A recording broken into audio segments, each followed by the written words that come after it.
That I'll offer at the beginning, but first let me just say thank you to you and to WISeKey. I've had the chance to be here before. Thank you to the people who are part of this panel who are doing great work, and you'll hear more from them.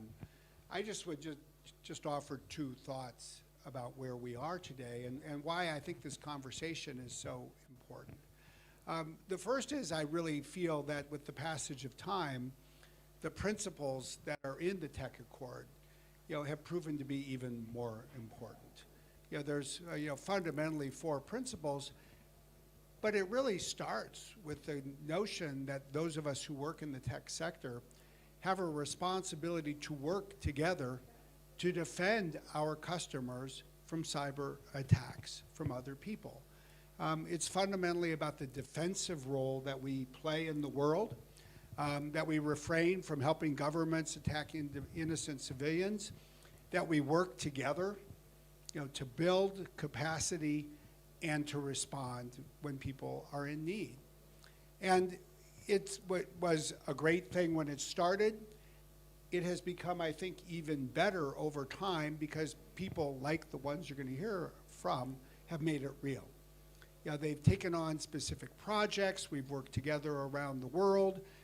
And it has led to pragmatic benefits, and that's why we're up to 150 signatories from, I think it's 29 countries. It's quite a substantial number. So this is an international coalition of the tech sector.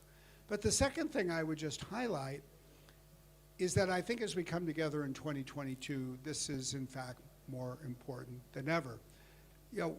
We fashioned all of this, frankly, with this view that there was this level of hostility in cyberspace that was taking place nonetheless at a time when the world was at peace. And cyber attacks didn't feel like peace, but they were also a step short of war, at least as it was conventionally and commonly understood. But what we're seeing in Ukraine is a real war that has added cyber attacks in a coordinated way to attacks that involve cruise missiles and artillery shells and tanks and troops on the ground. And so we're seeing cyber weapons being used to augment and coordinate with other forms of attacks as well. And of course, some of this is against Ukrainian military targets, but most of it is not. As we've been working with the Ukrainian government, most of the attacks are in fact against what we would regard as civilian targets, civilian parts of the government, IT companies like those that have signed the Tech Accord, banks, agriculture companies, airports, nuclear power plants. In so many instances, we've either seen distinct attacks designed to destroy computers with wiper software to destroy all the data onto hard disks, whether it be data or applications and operating systems. We've seen attacks coordinated to take down a network to make it easier to then take down a site by sending in troops or by bombing something like an airfield. So this is something we haven't had to deal with before. And frankly, it is now the world in which we will always live. One where we have to protect people in times of peace, and then we have to defend them even more in times of war.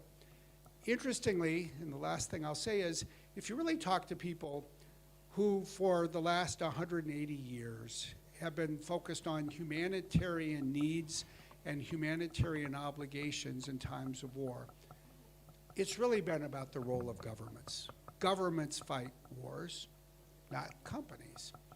And if you talk to the International Committee of the Red Cross, the ICRC, which is really the creator of the first and all 4 of the Geneva Conventions, they would say, well, usually when there's a war, all the businesses leave. And in some ways that has been true in this war. There have been businesses who've left Russia. But cyberspace is not a territorial space the way that the land or the sea or the air is. it spans around the world. There are many days where, as I've said, the front line in the cyber war between Russia and Ukraine actually runs through Seattle, where our threat intelligence experts work. Tech companies don't get to leave a cyber war the way companies and businesses leave conventional wars. Our customers depend on us to continue to help protect and defend them. So everything that we have been talking about the last few years, frankly, everything that WISeKey first brought here to Davos 17 years ago is no less important, it is more. So a huge thanks to what everybody's doing. A huge thanks to all of you who've been part of this.